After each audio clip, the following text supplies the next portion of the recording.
Some stories are better heard with someone else. But you're here alone. Welcome to Don't Listen Alone.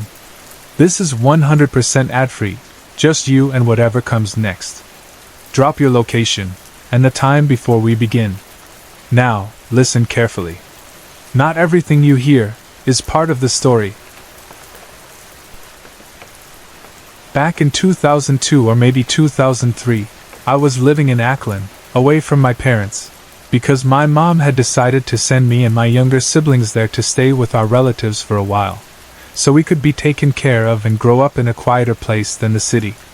At first it felt like an adventure, like we were on a long vacation, but as the days went by I began to realize that this old house, and this town, had a very different feeling from what I was used to.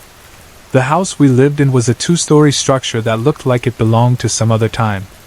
Its roof was made of thatched coconut leaves, the kind that rustle loudly when the wind blows hard, and the windows were not glass but plywood panels that slid open and shut in a way that reminded me of K-Pie's windows I had seen before.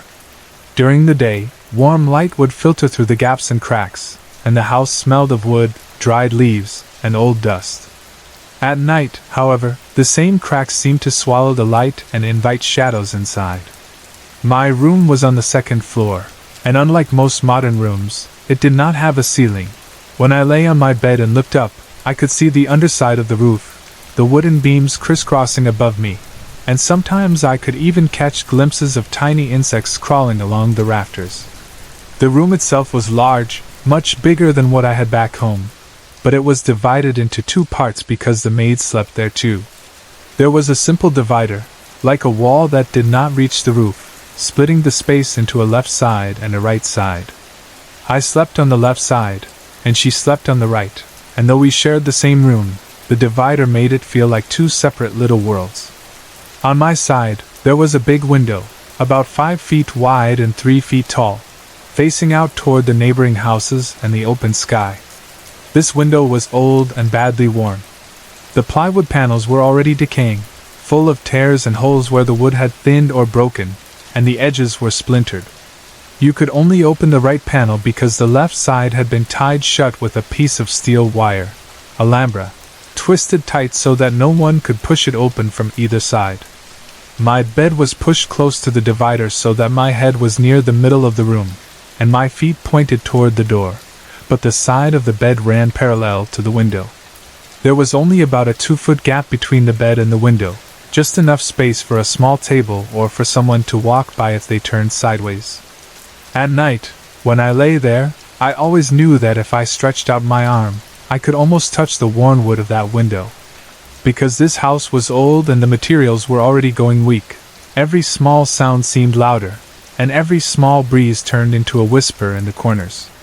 The floors creaked when people walked, and when nobody moved, the silence felt thick. The maid slept on the other side of the divider, and I could sometimes hear her soft snoring or the rustle of her blanket, and that made me feel a little safer. My younger sister often slept with me on my bed, especially on nights when she felt scared or when she missed our parents too much. We would lie under our mosquito net, our calambo, and talk until we got sleepy, trying to ignore the eerie noises from outside, like dogs barking at some unseen thing or the wind blowing through the tall trees. During the day, life was normal. We would play, help with chores, listen to adults talk about the market and neighbors and everyday problems. At night, though, the world seemed to change. The town grew quiet, the streets emptied, and the shadows outside the house grew longer and darker. People in Akron loved to talk about stories of spirits, aswangs, and strange creatures that roamed the night, especially in the provinces. I grew up hearing those stories, but I always treated them as just that, stories that belonged to old people and long evenings, not to my real life. Still, they lived somewhere in the back of my mind, waiting for the right moment to wake up. One particular night, that moment came. It was late, around midnight. Everyone in the house had already gone to sleep. The air felt heavy but not too hot, and there was a calm stillness that made every little sound stand out. The sky outside was clear, and the moon was bright and full, casting a pale glow over everything. I remember looking at my window before lying down, and even though the plywood panels were closed, The moonlight was sneaking through the tears and gaps in the wood. It was so bright that it almost felt as though the moon itself was inside my room, shining on the floor and on my bed in thin streaks of silver. The pattern of light on the floor came through the small holes and cracks, and it looked like someone had taken a knife and poked random tiny stars into the panels, letting the light filter through. I climbed into bed with my sister beside me, settled under the calambo, and tried to relax. I could hear faint sounds from the barangay outside, maybe a distant motorcycle, or a dog barking once and then falling silent. The house itself made soft noises as it adjusted to the coolness of the night. I was just about to close my eyes and let sleep pull me in when I heard it, a sudden strong gush of wind right outside my window. It was so sudden and so forceful that it seemed to push against the side of the house. The sound was not like the gentle breeze I was used to. It was like a wave of air slamming into the wall. In the next instant, the inside of my room, which had been bathed in moonlight, became dark. It was as if something had moved between my window and the moon, covering the entire length of the window, blocking out the light completely. The thin lines of silver that had been glowing on the floor and on my blanket disappeared, and the room fell into an eerie dimness. I knew the moon was still there outside, shining brightly, but whatever was in front of my window was big enough and close enough to swallow its light. My window began to rattle violently. It shook in its frame as though something heavy was leaning on it or trying to tear it off. The old plywood panels clacked against the wooden frame, trembling like they might break at any second. At the same time, I heard a horrible scratching noise against the window. It sounded like claws or long nails dragging across the wood over and over again. The sound reminded me of a dog scratching at a door, trying to be let in. But this was much louder, deeper, more desperate, as if whatever was outside was not just scratching, it was trying to get in. The scratching moved from one side of the window to the other, and the rattling grew stronger. Every second that passed felt like it stretched into a minute. My whole body tensed up. I wanted to move, to sit up, to get out of bed, but fear held me down.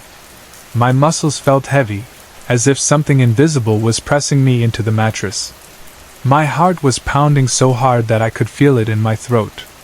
Beside me, my sister woke up, probably jolted by the noise and the sudden loss of moonlight. She lifted her head, looked toward the window, and then grabbed my arm tightly. She began to whimper softly, little frightened sounds that broke my heart because I wanted to protect her, but I was just as scared, if not more. I kept shushing her quietly, telling her not to move, to stay still, to keep quiet, even though my own voice was shaking. I was afraid that if we made too much noise, whatever was outside would know exactly where we were and try harder to get in. Under the dim light that still leaked faintly from some distant source, I could see shadows dancing on the wall of my room. The divider between my side and the maid's side cast a dark line across the floor, and the shape of the window loomed like a big rectangle of darkness. Through some of the larger cracks and tears in the plywood, I could see the moon trying to shine through in thin, flickering lines whenever whatever was outside shifted even slightly. It was like the light was fighting to get past the thing that covered the window. The shadow of that thing fell across my bed, and I could see it moving slightly, changing shape, but never fully breaking away from the frame. I lay there, frozen, staring, trying to make sense of what I was seeing and hearing. A part of me, the rational part, tried to think of possible explanations. Maybe it was just the wind, I told myself, or maybe a big branch from a nearby tree had fallen against the window and was scraping across it. But then I remembered that there were no big trees right outside that window, and the sound of the scratching seemed too controlled, too deliberate, as if someone or something was dragging its nails slowly with intention. I thought of crawling toward the door. The door was in front of my bed, a few steps away, and if I could just get out of the room, maybe I could run downstairs and wake up the adults. In my mind, I pictured myself slipping out from under the calambo, dropping quietly to the floor, and crawling on my hands and knees toward the door. But then another image forced itself into my thoughts. If I moved toward the door, I would have to cross the area right beside the window. If the window gave way at that moment, if the old, weak plywood broke or fell off, Then there would be almost nothing between me and whatever was outside except the thin fabric of my mosquito net. The idea of being that close to it, with just the Colombo between us, filled me with a kind of terror I had never felt before. I imagined claws or hands reaching through, tearing the fabric, grabbing me as I crawled helplessly on the floor. That image alone was enough to make me stay where I was. So I made a decision, even though it felt like the only choice fear would allow. I would stay still. I would lie flat on my back, keep my sister close to me, and wait. I would watch the window, listen to the noises, and pray over and over in my head for whatever it was to go away. My lips moved silently as I repeated prayers I had learned as a child, begging for protection, asking God to make the thing outside lose interest and leave. Time became strange. I do not know how long the rattling and scratching went on. It could have been a few minutes or much longer. For me, in that moment, it felt endless, like I had been lying there in fear for hours. Every second was heavy, filled with the sound of the windows shaking and that awful scratching. I could feel my sister's fingers digging into my arm, and I knew she was just as terrified, even though she said nothing now. Finally, after what felt like forever, the rattling started to weaken. The windows shook less, and the scratching grew softer and then stopped completely. The darkness lingering in front of the window seemed to shift, pull away from the wood, and slowly the moonlight returned, slipping back into the room through the tears and cracks as though it had been waiting the whole time. I did not move right away. I kept staring at the window, waiting to see if it would start again, if the darkness would return. My ears were buzzing from the silence that followed. Then we heard it, a sudden crash on our neighbor's roof. It sounded like something heavy had landed or fallen there, hard enough to make the roof echo with the impact. It was not a small, light sound. It was loud and sharp, like a big body hitting the surface. I stiffened again, and my sister clung even tighter to me. Immediately after the crash, we heard a growling noise that turned my blood cold. It was unlike anything I had heard in real life before. At first it sounded like a huge man growling, a deep and heavy sound that came from somewhere low in the throat, full of anger or pain. But as we listened, the growl changed. The tone shifted, climbing and thinning, and it began to sound less like a man and more like an elderly woman with a rough, harsh voice. The growl went on for a short while, rising and falling, like something was struggling or communicating in a way we could not understand. Then, just as suddenly as it had begun, it stopped. For a moment there was nothing but the pounding of my heart and the faint night sounds far away. Then we heard a soft meow, the sound of a cat, and the quick skittering of something moving across the neighbor's roof. The skittering was light and fast, like little paws rushing over the surface, and it moved away until we could no longer hear it. Lying there, I tried to make sense of what we had just heard. My mind jumped from one idea to another, from animals to people to the stories of creatures that liked to visit houses at night, searching for something or someone. However, I knew there was no way I was going to get out of bed and look out the window to confirm anything. Fear rooted me in place. My sister and I did not sleep at all for the rest of that night. We stayed awake until the first faint signs of dawn lightened the sky and the sounds of roosters and early risers filled the air. Every little noise in the house made us flinch, and every creak of the wooden floor reminded us of the window rattling. We whispered to each other sometimes, but not about what had happened. There were no words that felt safe enough for it. We did not tell anyone in the house about what we had experienced, not that day and not for a while after. Part of the reason was that we were still trying to understand it ourselves, but another part was that we already knew how the adults would react. They would laugh, we thought, or shake their heads and say it was only the wind, only a cat, only our imagination. We had been brushed off before with smaller fears, and this felt too big, too real, and too strange to risk being mocked or not believed. So we kept it to ourselves, letting the memory sit like a heavy stone in our chests. But the story did not end there. The strange visitor returned the next night, not to our window this time, but to the other side of the house. That night we were already nervous, half expecting something after what had happened previously. We tried to convince ourselves that it had been a one-time thing, that the world would go back to normal. Then we heard later that our cousin, who slept on the opposite side of the house, had experienced something very similar. Her window was different from mine. It was sturdier and in better condition, not as weak and torn. She told us that during the night, something big had come to her window too. It blocked out the light and caused strange noises, and she heard scratching and a heavy presence pressing against the wall. The difference was that she felt safer because her window did not rattle as violently as mine had, and she had more space to move. She knew that if anything went really wrong, she could jump up, run to the door, and get outside of her room without having to pass directly by the window. The next day, she told her father about it. Our uncle listened as she described what she had felt and heard, the sounds on the roof, the weight against the window, the sense that something unnatural was out there. When I heard her talking, I realized it was finally a chance to say that my sister and I had gone through something similar. So I told them, haltingly at first, about the gushing wind, the sudden darkness, the windows shaking, the scratching, the crash on the neighbor's roof, the growling that changed from a man's tone to that of an old woman, and the meow and skittering afterward. I expected maybe a serious reaction, maybe even concern. Instead, my uncle shook his head and said it was probably just a big bird. He said it casually, as if that explanation settled everything. A big bird, he insisted, might have flown too low or landed on the roof, causing the noise and the shadows. In his mind, it seemed like a logical explanation, something solid, something simple. But even as he said it, I felt doubt rise inside me. A big bird that could cover the entire length of my window, block out all the moonlight, rattle old plywood like it wanted to tear it off, scratch against the wood over and over, crash on the neighbor's roof with that much force, and then let out a deep, strange growling sound that shifted into the voice of what sounded like an old woman, only to end with a meow and the sound of quick, light steps. It did not make sense to me. We were living in Calibo, which is like a small city in Ackland, not a place where people regularly saw massive birds flying around at night. I had never heard anyone in our area talk about something like that before.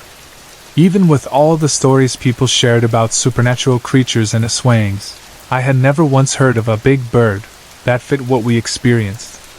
Still, I did not argue too much with my uncle. He was older, and adults often like to put neat labels on messy, frightening things so they would feel less threatening. My cousin accepted his explanation more easily than I did, or at least she pretended to. Maybe it was easier to think of a bird than to consider what else could have been there, pushing against our windows in the dark. As for me, I found myself stuck between two sides of my own mind. On one side, I had the part of me that wanted everything to be logical and explainable. That part repeated what my uncle said. It was a big bird, or maybe the wind, or some animal, and my tired mind just filled in the rest with fear and imagination. On the other side, though, was the memory of the way the window had shaken, the sound of the scratching, the crash on the roof, that chilling growl that changed its tone in an unnatural way, and the way the light vanished the instant something came to my window, and then returned only after it left. There was also the fact that the same sort of thing happened to my cousin the very next night. I could not just erase those details. In the province, people often talk about aswangs and other creatures that come out at night, looking for victims, making strange sounds, moving from roof to roof, scratching at walls and windows. I grew up hearing those stories, and some of them mentioned creatures that could change their shape, creatures that could sound like a person at one moment and like an animal at another. Even though parts of what we experienced matched those stories, a strong part of me still refused to fully believe that an aswang had visited our house in Ackland. Maybe that was my mind trying to protect itself from the full weight of the fear. Even now, when I think back on that time, I feel the same conflict. I remember lying in that bed, the window only 2 feet away from me, the Colombo hanging like a thin curtain between us and the rest of the world, my sister's small hand clutching my arm, the darkness pressing against the walls, and that terrible noise. I remember how small and helpless I felt, how the idea of moving even a few inches felt dangerous. I remember the strange silence that followed after the sounds faded away, and the way the moonlight slowly returned to my room, pale and innocent, as if nothing had happened. I remember the next morning pretending everything was normal, joining the routines of the house, eating breakfast, doing chores, hearing the voices of relatives as they talked and laughed and gossiped, while inside I was still replaying the events of the night. I also remember my uncle's relaxed face as he said it was just a big bird, and my own uneasy smile in response. In the end, even though I went through all that, I still tell myself that I do not completely believe in the idea that Aswangs live in Ackland. Maybe I am stubborn, or maybe I just do not want to give that fear too much power over me. I prefer to leave it as a mystery, something that happened on those nights when I was young and sleeping in that old 2-story house with a thatched roof and broken plywood windows. It is a memory that stays with me, vivid and unsettling, a moment when the world of stories and the world of reality seemed to overlap for a little while, just long enough for the moonlight to disappear, the window to rattle, and the night to remind me that there are still things in this world that we cannot fully explain, no matter how hard we try. We had been living in this house since 1998, and for a very long time it felt like the safest, most normal place in the world, a place where we could relax and not think about anything strange or frightening, because nothing like that ever happened there, and we never felt any kind of presence or saw anything unusual. So for many years it was just our home, simple and comfortable, with our usual routines, arguments, laughter, and quiet nights. In early 2006, my family decided that the house needed work, that it was time to remodel and fix things that had become old or worn out over the years. So we moved out for a while and rented another house not too far away, close enough that we could still check on the old place and oversee what was happening, but far enough that we had to start getting used to living in a different set of rooms, with different walls and different corners. Even while we were away, I always thought of the old house as our real home, the place where our memories lived.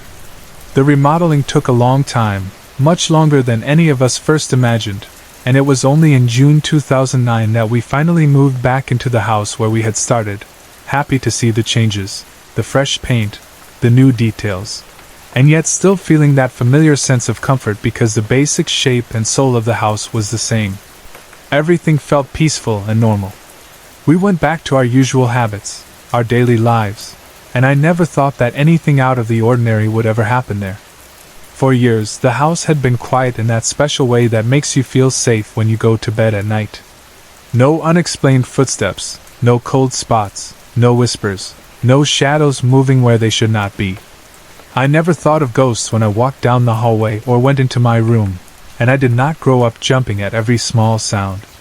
If anything, I was always a bit skeptical about stories of ghosts and spirits. I like to think that there was always a reasonable explanation for things, that strange events were just misunderstandings, tricks of the light, the wind, or our own imagination. So when things started happening, it felt especially unsettling, because they were happening in a place where there had never been any kind of warning, any hint that something strange might be hiding along with us inside those walls. The first strange thing that I remember noticing happened just recently, though I cannot recall the exact date and the exact minute. I know it was sometime last week, and it was late at night, almost around 10:30 to 11 o'clock in the evening, that quiet time when the house has settled down and everyone is in their own rooms. My family had already gone to sleep. You could feel that special kind of silence when the television is off, the lights in the main rooms are out, and only the soft sounds of the night drift through the windows from outside. I was the only one still awake. I was in my room, getting ready to sleep, going through my normal little routine, maybe checking my phone or thinking about the day, then putting everything aside, lying down, and getting comfortable under the covers. There was nothing unusual in the air, nothing that made me feel scared or uneasy. Everything felt like just another ordinary night. I lay on my bed and finally closed my eyes, letting my body relax, waiting for sleep to come. Then, very suddenly, I heard it. There was a series of knocks on my door, quick and clear, 3 taps in a row, the sound people usually describe as tock tock tock. It was not a vague sound or a creak that could be mistaken for something else. It was exactly like a person's knuckles hitting the door, firm and deliberate. I was so startled that my eyes flew open immediately. The first thought in my mind was confusion, not fear. What surprised me so much was the simple fact that no one in my family ever knocked on my door. We have this habit at home of just opening each other's doors when we want to come in. My parents, my siblings, whoever it was, if they needed something from me or wanted to talk, they would just turn the knob and step inside without any kind of warning knock. So hearing a clear knocking sound, and especially at that time of night when everyone was supposed to be asleep, felt strange in a very specific way. It did not fit our usual pattern at all. My heart sped up a little, but I still expected that any second someone would open the door, that maybe my mom needed something or my sister wanted to ask a question. I stared at the door, waiting for the knob to turn, for the wood to move, for a voice to follow the knock. But nothing happened. The door stayed closed, completely still, and the silence that followed was heavy and thick. I did not hear footsteps outside, no rustling, no whispering, nothing that would suggest someone was standing there, waiting. It was as if the knock had come from nowhere, and then disappeared. I lay there for a while, listening hard, wondering if maybe I had imagined it, but I knew exactly what I had heard. Even so, I tried to calm myself down. I told myself it could have been the wood creaking or some random sound that just happened to mimic the pattern of knocking. I did not get up to open the door because I did not want to face an empty hallway and prove to myself that no one was there. Instead, I stayed where I was, staring, and eventually I tried to go back to sleep, filing it away in my mind as something odd but not yet enough to truly scare me. The second strange thing happened the next day, or at least very soon after, on a day I remember more clearly because I noted the date and the rough time. It was January 25th, 2012, sometime in the early evening, maybe around 5 to 6 o'clock, though I cannot say the exact minutes since I was not watching the clock closely at that moment. On this particular evening, I was once again in my room, minding my own business. The sky outside was probably starting to get a bit darker, that quiet in-between time when it is not fully night yet, but the day is already fading. I was sitting or lying in bed, reading articles on the internet, letting my mind wander as I scrolled through different pages. At the same time, I was listening to music on my laptop through my earphones, so I was in that kind of bubble where the outside world feels far away and all you really hear is the sound directly in your ears. The music from iTunes was playing, and I was focused on the screen, half absorbed in the words I was reading. Then, through the sound of my earphones, I thought I heard another layer of music, like a second song playing at the same time, a different tune overlapping with the one I was supposed to be hearing. At first I was a bit confused, wondering if maybe I had accidentally opened another music program, or if there was some kind of problem with the audio. The sound felt separate from my earphones, like it was coming from somewhere else in the room. Because of this, I pulled the earphones out of my ears to check, and that is when I realized that there really was another source of music in the room. The iPod, which had been left on top of the television set about 60 inches away from my bed, was somehow turned on and was already playing songs all by itself. I had not touched it. I had not gone near it. Before I started reading and listening to music on my laptop, the iPod had just been sitting there, silent. It was not in my hands, it was not near me, and there was no one else in the room who could have pressed any buttons. The sight of it suddenly lit up, and playing music on its own made me feel a strange jolt in my chest, that quick jump of surprise when something happens that should not be happening. I immediately called my sister, raising my voice so she could hear me from wherever she was in the house. When she came close enough to hear, I asked her why she had left the iPod turned on. Maybe she had used it earlier and forgotten to switch it off. It seemed like the most reasonable thing to check. I said something like, "Why did you leave the iPod on?" expecting her to say that she had been listening to it before. But she just looked at me and answered that she had not even touched the iPod.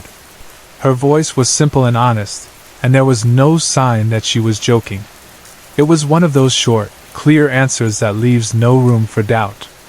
For a moment, I stared at the iPod, still playing, and I tried to find a simple explanation. Maybe it had some kind of technical glitch. Maybe a button had been pressed by accident earlier, and the music had taken a while to start. Maybe there was some kind of timer or alarm that I had forgotten about. I did not want to jump to any spooky conclusions. Even so, that small feeling of unease from the night before returned, a sense that something just was not right. Still, I told myself not to overthink it.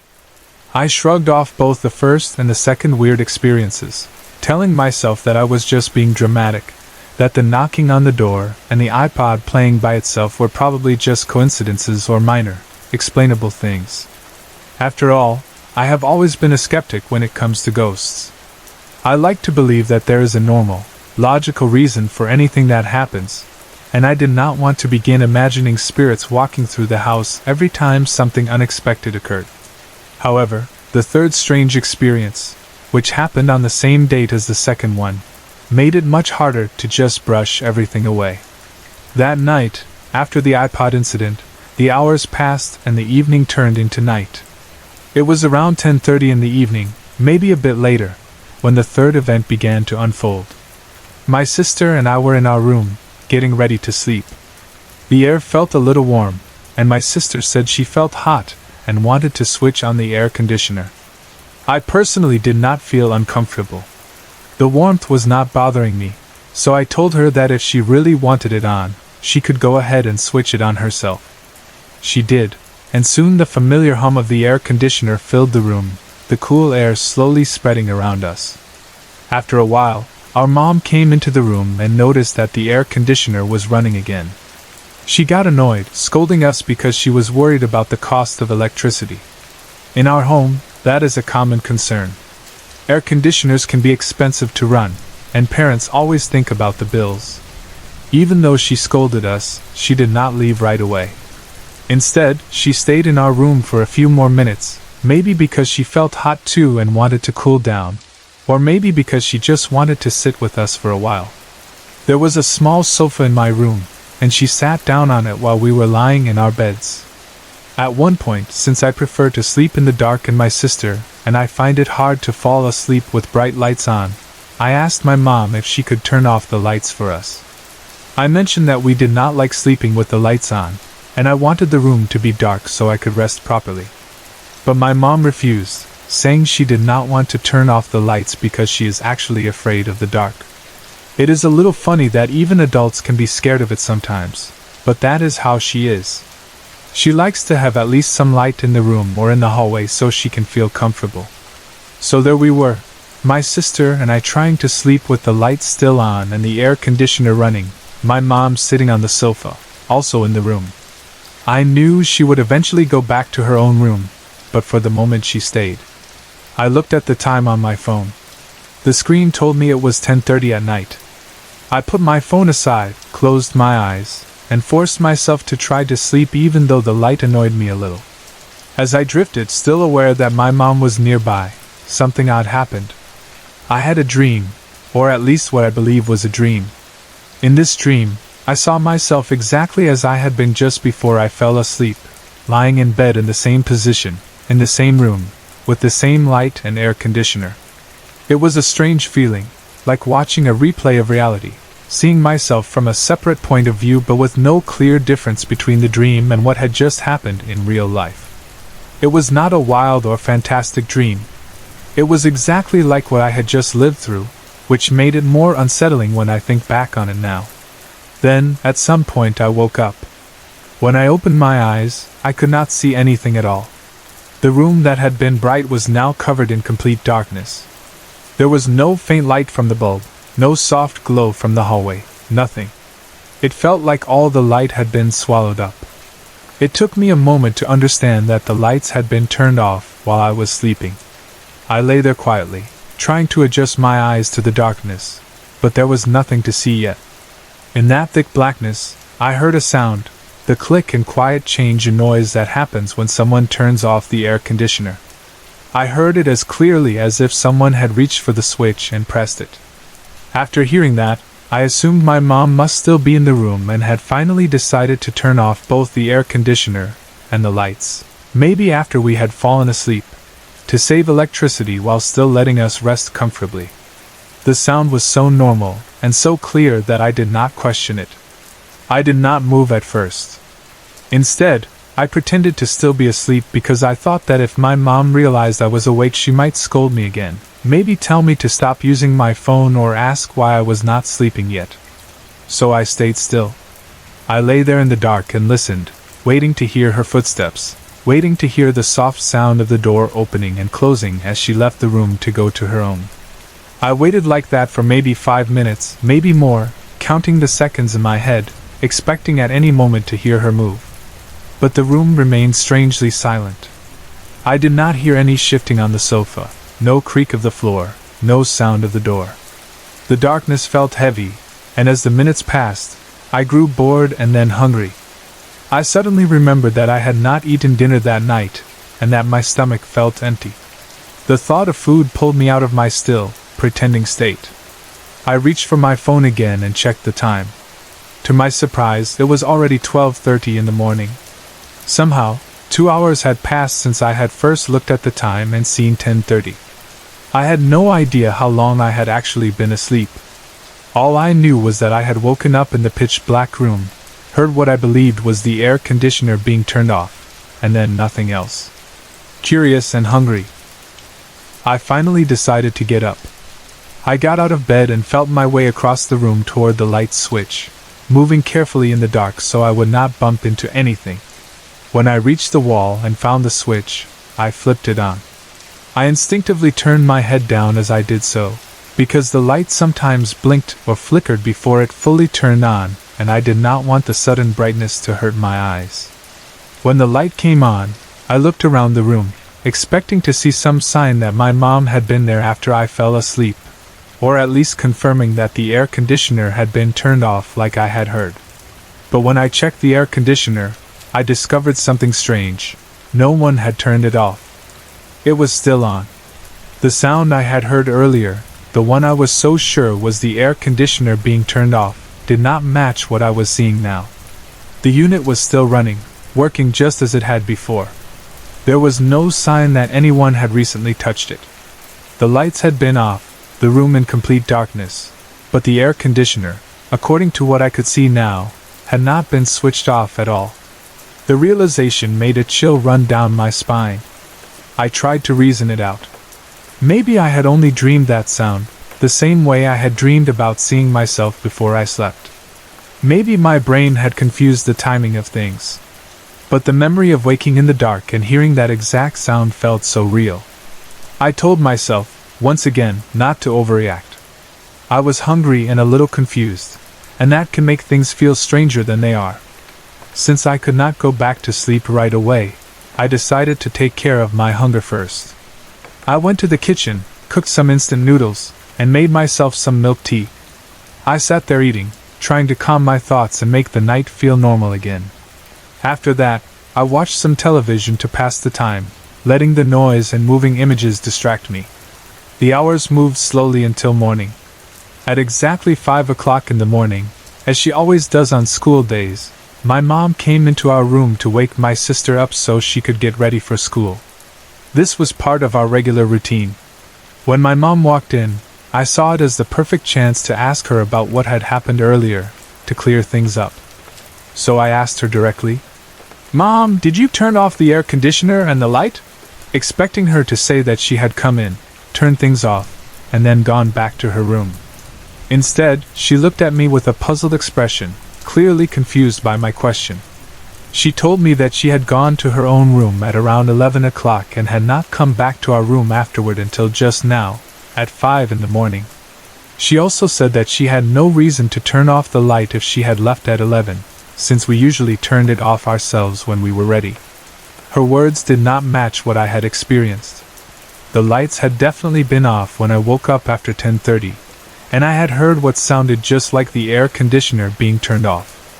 Yet she insisted she had not done it. I thought briefly that maybe my sister might have gotten up in the middle of the night and turned things off, but that idea did not really fit. My sister is the kind of person who, once she is asleep, stays deeply asleep through the night unless someone wakes her up. She does not wake up on her own in the middle of the night to walk around, especially not just to turn things off and then go back to bed. That has never been her habit. So the more I thought about it, the less sense it made. Between the knocking on my door when no one was in the hallway, the iPod turning on and playing music by itself when no one had touched it, and the strange events of the night with the lights and the air conditioner, the dreamlike feeling, the complete darkness, the sound of something being turned off that was still actually running, and my mom's confused denial that she had done anything.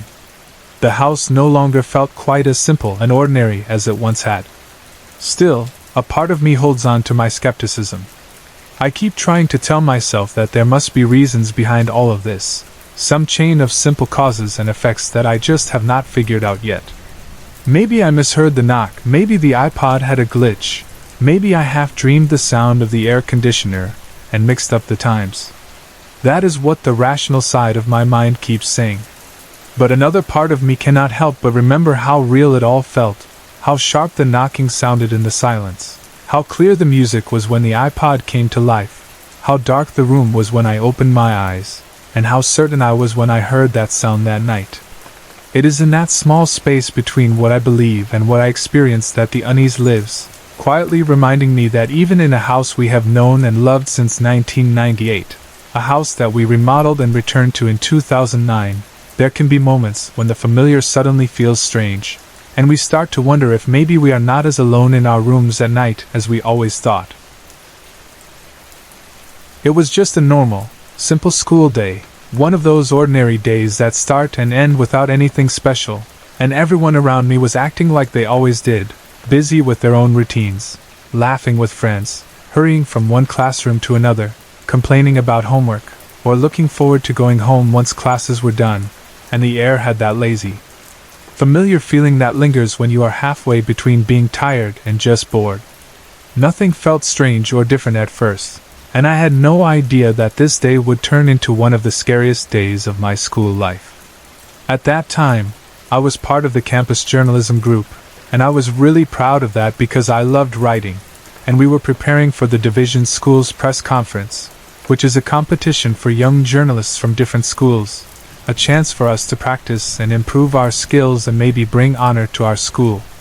I remember feeling a mix of pressure and excitement, because being chosen as a campus journalist meant you had some talent, and the teachers were counting on you. But it also meant you had to train hard, and there were times when the work felt tiring, especially after a full day of classes. That afternoon, our journalism team had a training session in the music room, which was not our usual classroom but a place our teacher thought would be quieter and more relaxed, a better environment for writing exercises. The music room itself was a strange but interesting place to work in, because you could see instruments stacked in the corners, like keyboards, guitars, and stands for microphones. The room had big windows along one side, and since our school was near the sea, we could sometimes hear the sound of waves in the distance, or smell the faint salty scent of the water drifting in through the open spaces. The light from outside came in through the windows and fell across our desks and chairs, making patterns on the floor. It was late in the afternoon, the time when the sun starts lowering itself slowly, and the light becomes softer and more golden. I sat with my fellow campus journalists, my co-trainees, and we were all focused on our writing tasks. Our coach or teacher had given us a topic to write about, and the room was filled with the sound of pens scratching against paper, the occasional sigh of someone thinking hard about their next sentence, and the creaking of chairs as people shifted in their seats. Inside my own head, I was busy trying to think of the right words, trying to form a clear angle for my piece, worrying if my writing would be good enough for the competition. Everything felt so normal that if you had walked in at that moment, you would have thought it was just another quiet training session. Then, very suddenly, something happened that broke that quiet and normal feeling in a way that made my heart jump. Without any warning, a huge gust of wind came blasting through the room, strong enough to lift the papers off our desks and send everything flying to the floor. All of our draft sheets, notes, and written articles were suddenly in the air and then scattered around us, as if some invisible hand had swept through the room and decided to ruin our work. The sound of the wind was loud, a rushing noise that seemed too big for a closed space, and the movement of the papers was so sudden that for a moment we all just froze, staring at the mess around us. We were so startled because the wind seemed to come out of nowhere. Before that moment, the room had been still. The windows were not really wide open, and it had not been a particularly windy day. I remember clearly that earlier, when we had started writing, the air had been calm and quiet. There was no strong breeze, no sign of an incoming storm, nothing that would make you think that a powerful gust was on its way. That was why, when all our papers suddenly flew to the floor, our reaction was not just annoyance. It was fear and confusion, because it felt like something had moved through the room very quickly and then disappeared. We exchanged looks with one another, our eyes wide, some of us half laughing but with that nervous kind of laughter that does not really mean we are amused. We tried to steady ourselves by giving a normal explanation. Someone said maybe it was just the wind coming from the sea, since our school was near the shoreline. That made sense on the surface, and we wanted to believe it because the alternative would be thinking something else, something unseen, had done it, and none of us really wanted to go down that path. So we bent down, picked up our scattered pages from the floor, tried to smooth them out, and returned to our seats. The moment was strange and unsettling, but we decided to let it slip away from our thoughts, to push it aside and continue with our work, as if nothing unusual had happened. We told ourselves that sometimes random things just happen, that not everything has to mean something. After a short while, we managed to calm down. The room became quiet again, except for the soft scrape of chairs and the sound of our pens starting to write once more. I lowered my head toward my paper, focused on the words to distract myself, and tried really hard not to think about that weird wind. However, as I continued writing, something else happened that I could not pretend was normal. As I concentrated on my work, I became aware of something at the edge of my vision.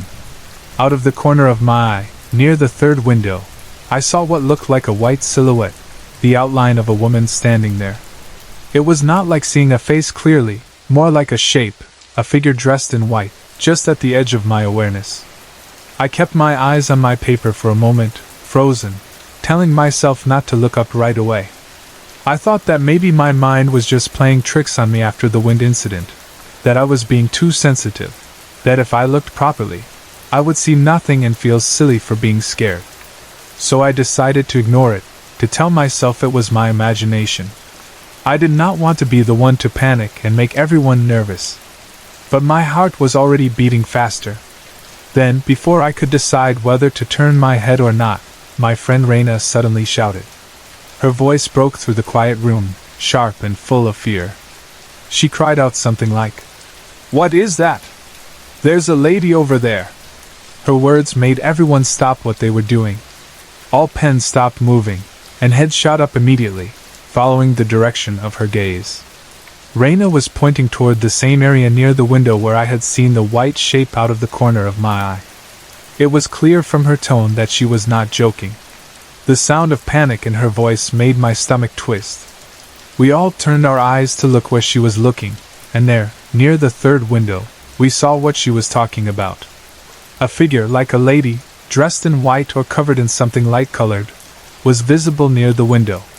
The light from outside and the shadows inside the room mixed in a way that made her presence stand out, and yet also look unreal, like something that did not fully belong to either the light or the shadow.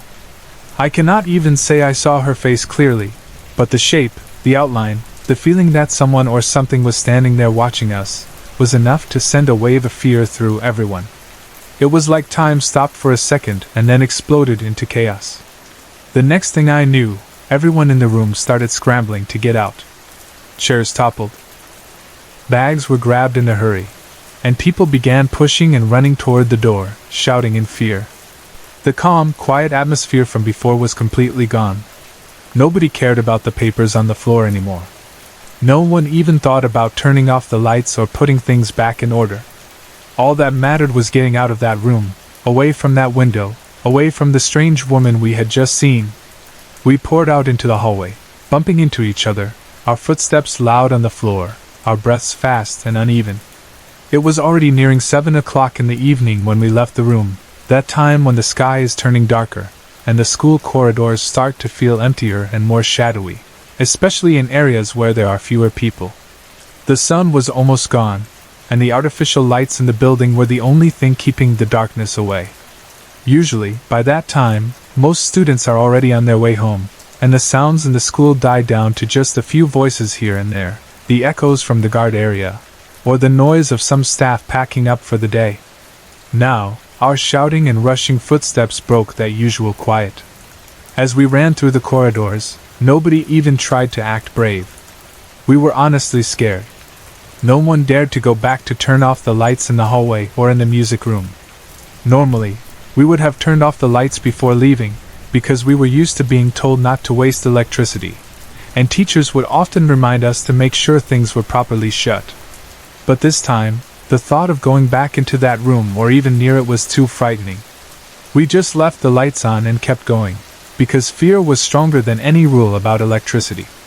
Once we got to a more open area, people started to separate slightly, standing in small groups, looking at each other with wide eyes, talking over one another, trying to make sense of what we had seen. My heart was still racing, and my mind was spinning. I kept replaying the sight of that white figure near the window in my head, wondering if we had all seen the same thing or if our minds had somehow influenced each other. After the initial rush of panic, I found myself drifting toward the guardhouse, which was near the school's exit. It felt like a safe place to stay for a while, because the guardhouse is usually where at least one adult is always stationed, watching people come and go, and somehow, being close to someone in uniform, even just a school guard, gives a feeling of security. I sat down in front of the guardhouse, my body still tense, my mind still trying to settle. I was not really waiting for anyone in particular at that moment.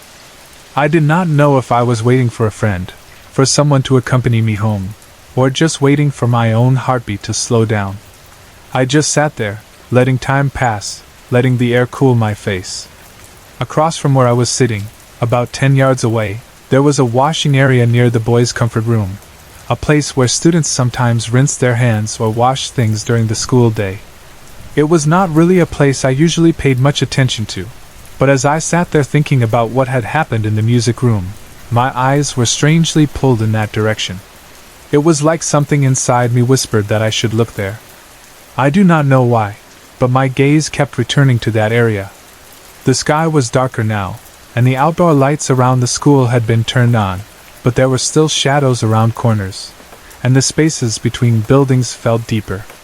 As I stared at the washing area, something happened that made my body run cold again.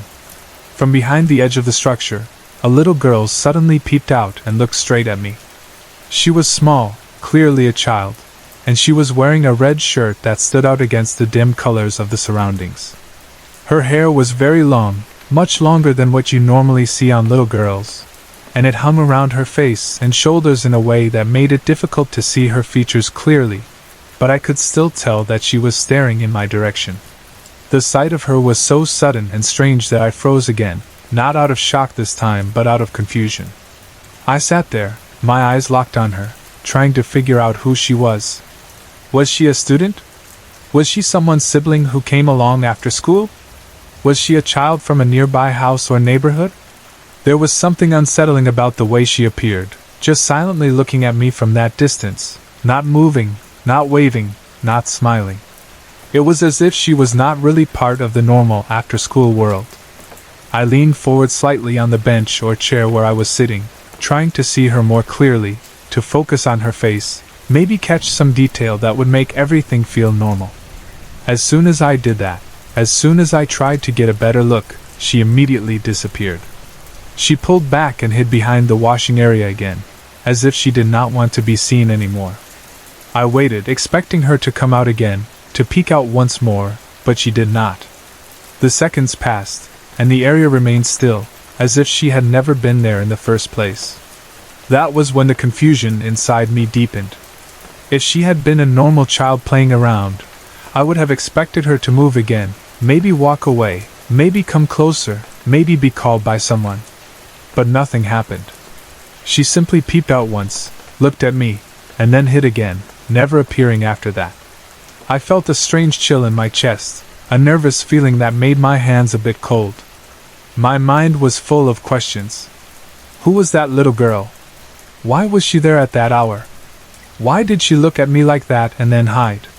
The longer I stared at the washing area and saw nothing move, the less sense it made. The school grounds were not that busy anymore, and you could easily hear if children were running around or playing, but there was only quiet.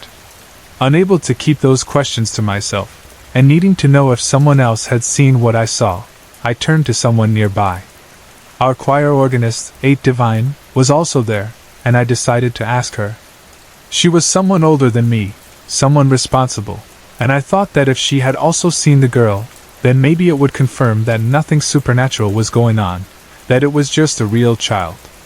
So I said something like, "Hey, did you see a girl wearing a red shirt near the washing area?" My voice probably still sounded a bit shaky, but I tried to keep it casual, like I was just asking out of curiosity. Her answer, however, only made everything feel worse. She looked at me, and I could tell from her face that she had no idea what I was talking about. She said, "What are you talking about? There's no one here but us. It's late, you know." Her tone was simple and honest. There was no sign that she was teasing me or trying to scare me. She truly believed that there was no one else around except for the small group of people near the guardhouse. That meant that, from her point of view, there had been no little girl near the washing area, no one in a red shirt, no long-haired child peeking out from behind the wall. It hit me hard when she said that, and for a moment, I did not know what to say back. My mind replayed the image of that little girl again. The way she peeped out, the way her long hair fell around her shoulders, the way she quickly hid when I leaned forward. I knew I had not imagined that. It had felt too clear, too sharp, too real. And yet, according to Eight Divine, there was no one there.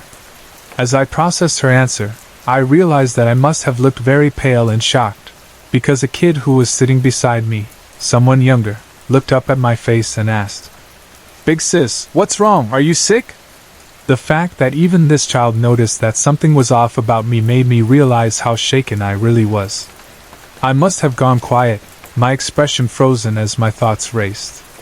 What could I tell them? That I had seen a strange little girl who apparently did not exist, right after we had all run out of the music room because of a white lady at the window. If I said that, it would sound like a horror story, not like something that had actually happened. So I just sat there, feeling my heart pounding again, feeling the weight of confusion and fear pressing down on me.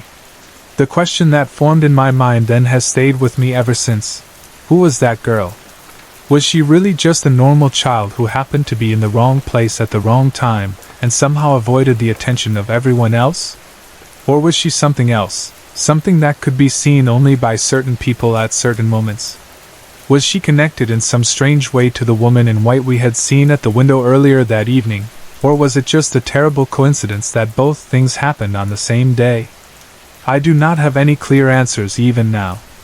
All I have are my memories, the feeling of that sudden gust of wind, the sight of the white silhouette by the third window, the chaos of everyone running out of the room, the quiet moments in front of the guardhouse afterward, the little girl in the red shirt with very long hair who looked at me and then hid, and the simple, sincere voice of Eight Divine saying there was no one there but us. Until now, when I think back on that day, the same question returns to my mind and stays there, unsettled. Who was that girl then? And why did I see her when no one else did? In 2007, my life felt like a whirlwind because everything was happening so fast, and I barely had time to adjust to one thing before the next one came along. I had just given birth to my baby, and after only 3 months at home, still healing, still learning how to be a mother, I decided I needed to go back to work. It was not an easy choice, but we needed the money, and I also wanted to help my family and feel useful again. So I found a job as a receptionist at a fitness center in Quezon City. The fitness center was inside a famous TV network building, the kind of place where celebrities and employees came and went, and inside that big complex there were also different private offices and companies. Every day, different people passed by the lobby, some familiar faces, some strangers, and the building always felt alive in the daytime with lights, voices, and movement everywhere. At first, I was excited about the job because the place seemed modern and busy, and I liked the idea that I was working in a building that belonged to a well-known TV network. It sounded glamorous in a small way, even if my job was just at the fitness center front desk. As a receptionist, I was the first person members saw when they came in. I answered questions, checked people in, managed records, smiled at everyone, and tried to be friendly and helpful while also learning all the systems. There was a sense of pride in wearing the uniform and feeling like I had a role in keeping the place running smoothly. Part of our work routine included something different once a week, the night shift. Everyone in our team had a turn. The night shift schedule was a bit brutal because it started at 10 o'clock in the evening and ended at 5 in the morning, but it did not really end there. After that, we continued working into the morning shift, from 6 a.m. until 1 p.m. That meant that on those days, we were basically awake and working almost the entire night and half the day. It was tiring, and sometimes my body felt like it did not know what time it was, but I tried to handle it as best as I could. I told myself I could endure it for my baby and for my family.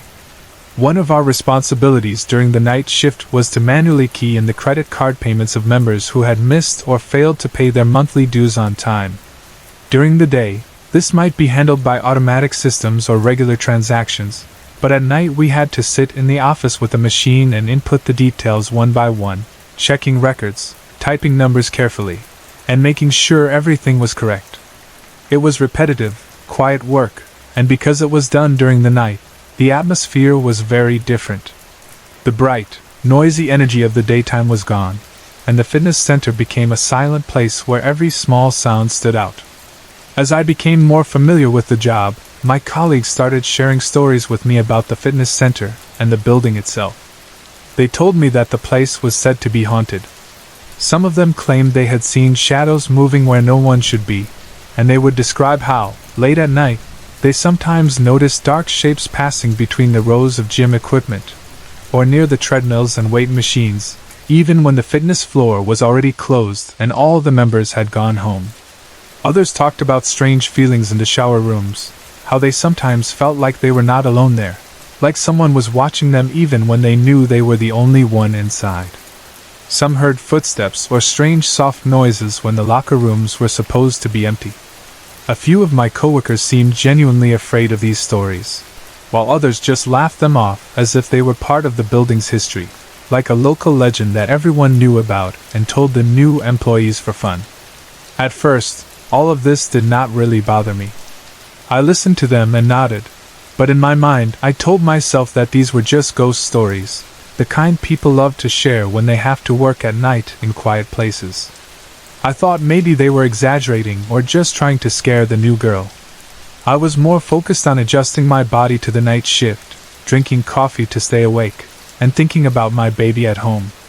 I did not want to fill my head with scary thoughts because I knew that if I did, every little sound would start to feel like a sign of something supernatural. So I chose to ignore their warnings and treat the fitness center as just another workplace, nothing more. That was how I felt in the beginning. But things changed one particular night. It was during one of my night shifts. The sky outside was dark, and the usual noise of the building was gone. By that time, most of the offices were closed, the hallways were quiet, and only a few people, like security guards and some night staff, were supposed to be around. On this night, however, I eventually realized that, for some reason, I was completely alone. There was no security guard nearby, no cleaning staff passing by, no coworker on the same shift. It was just me inside the fitness center. The front lights outside were dimmer, the big glass doors were locked, and the silence inside the gym felt heavy, like a blanket over everything.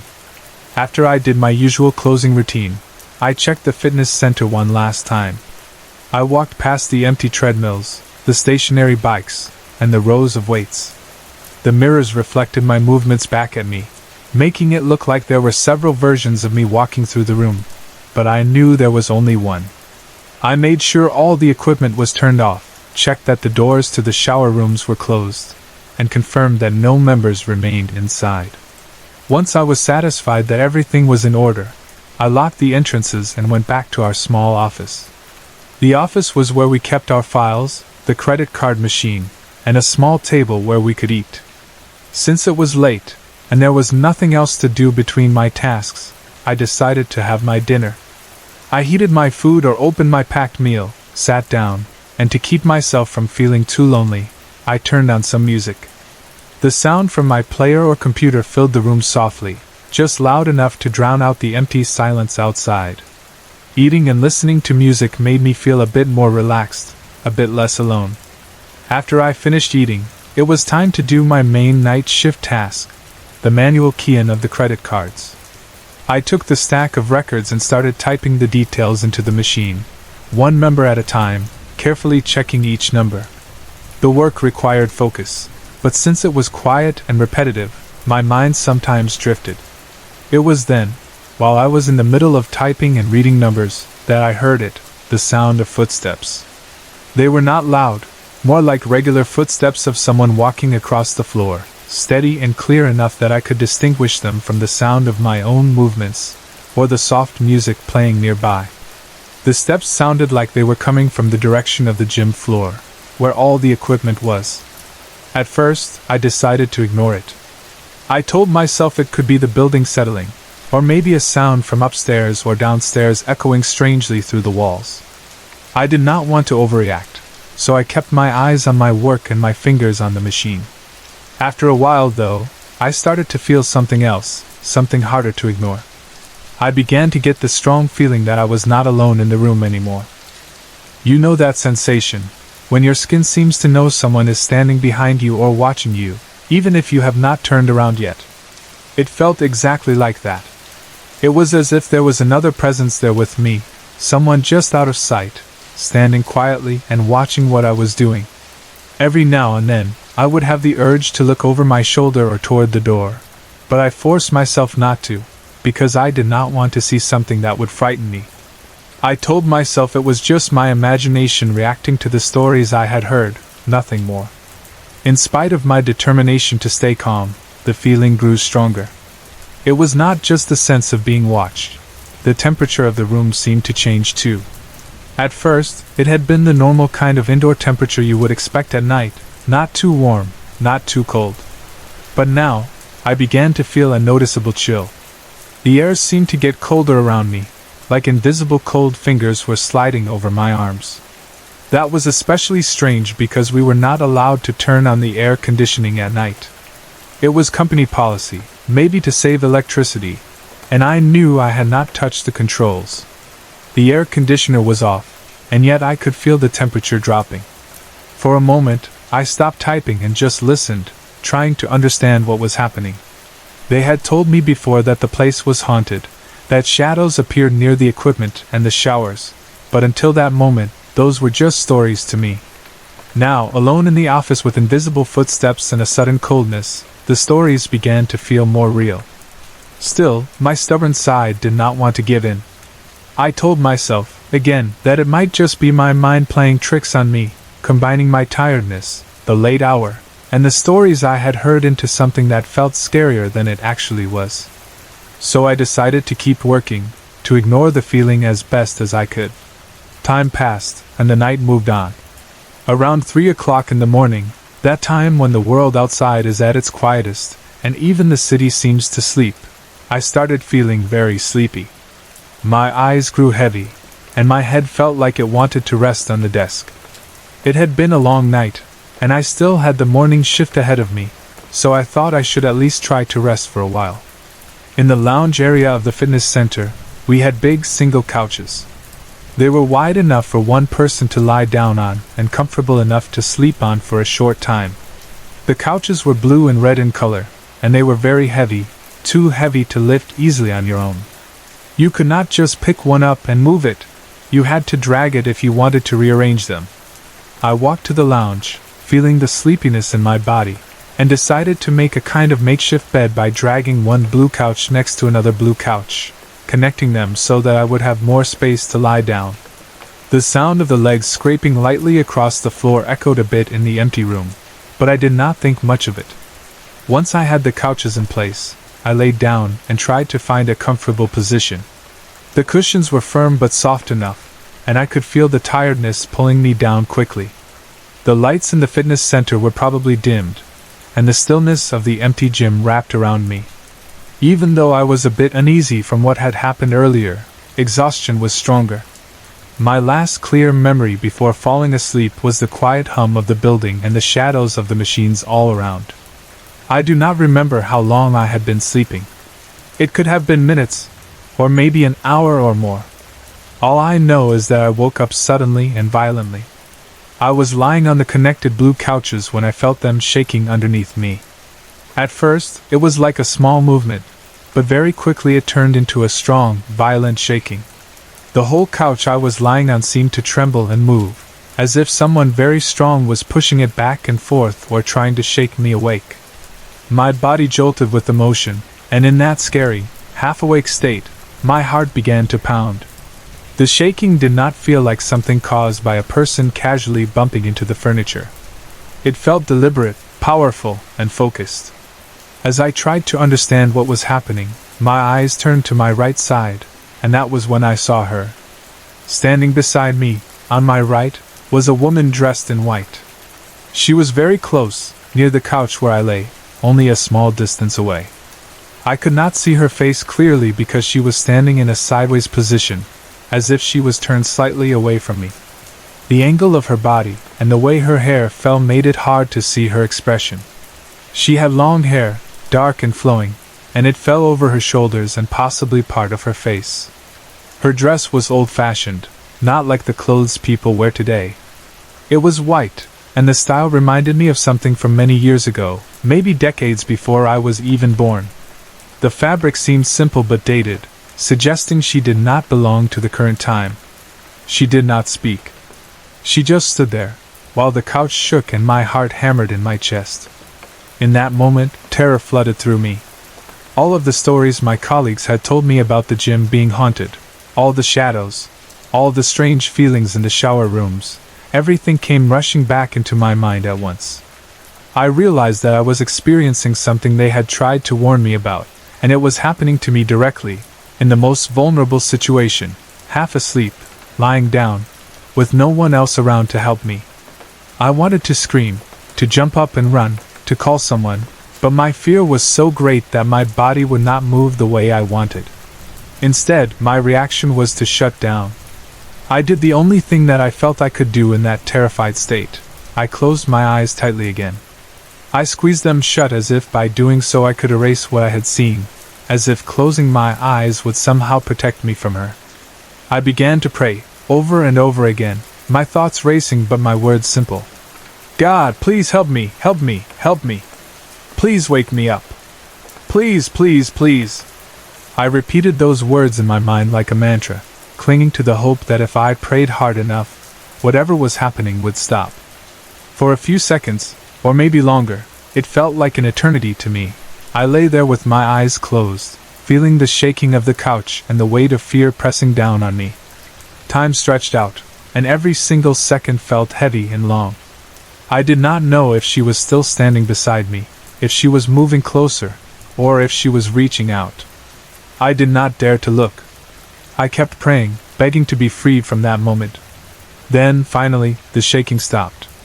The violent movement of the couch ceased, and the air around me seemed to become calmer.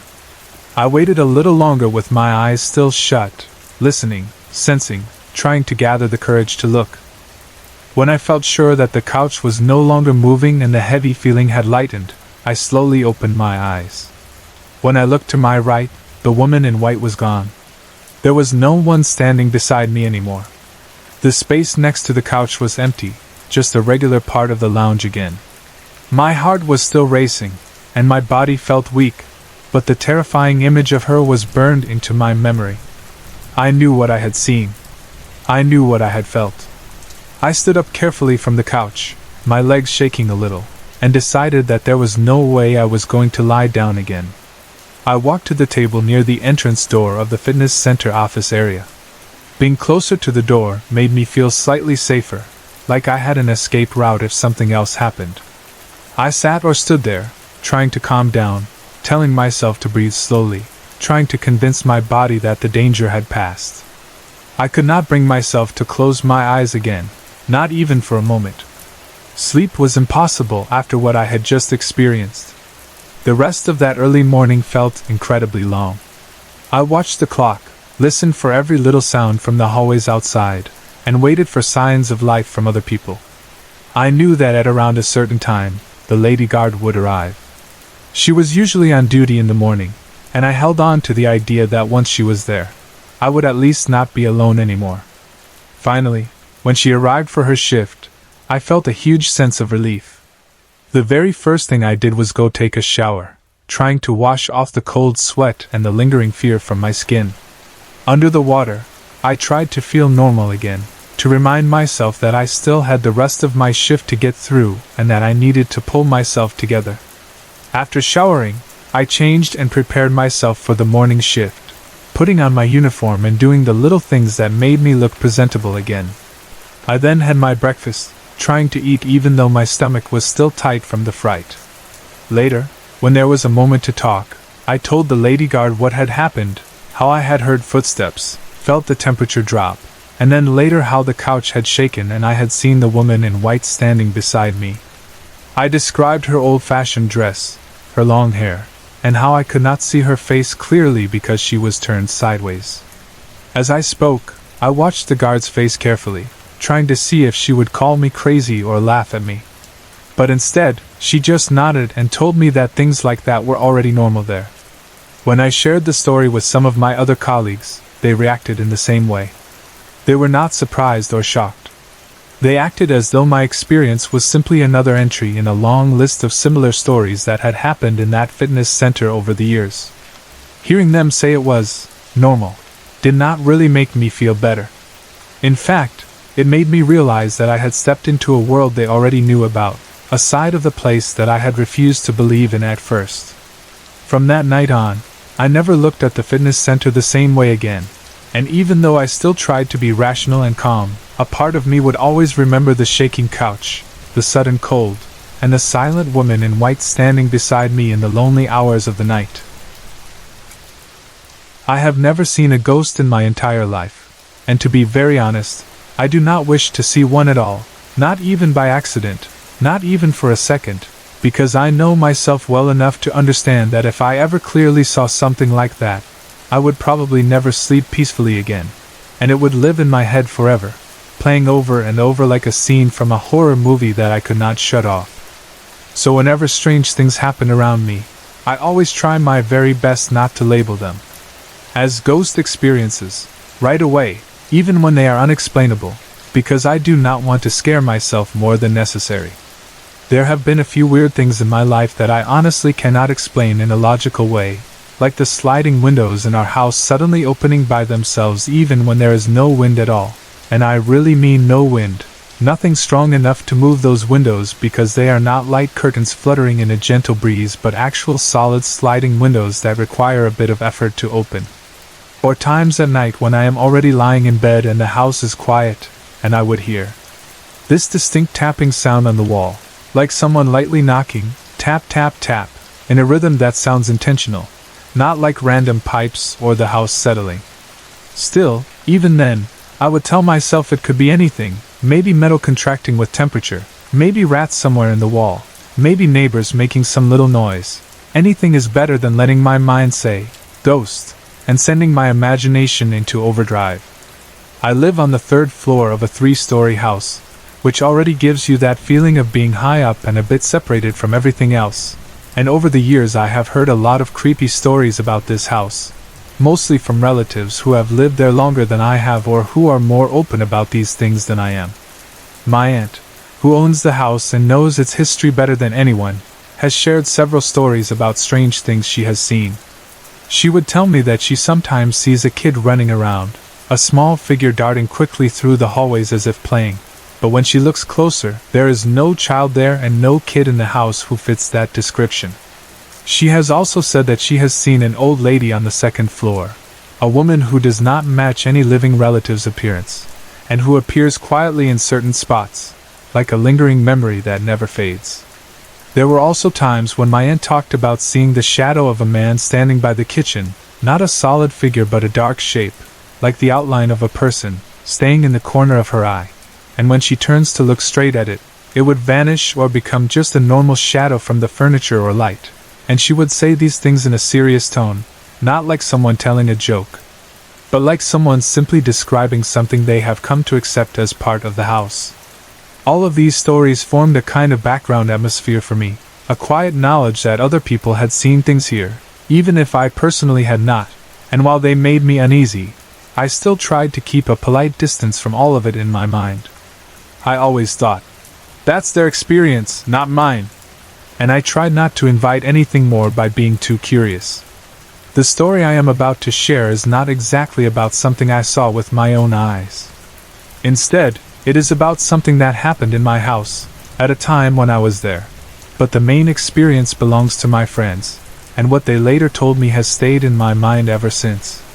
It is strange, because on my side everything seemed simple and normal, and on their side, something completely different was happening, something that I could not see but they clearly did. One night, after a long and fun evening, 3 of my friends offered to bring me home.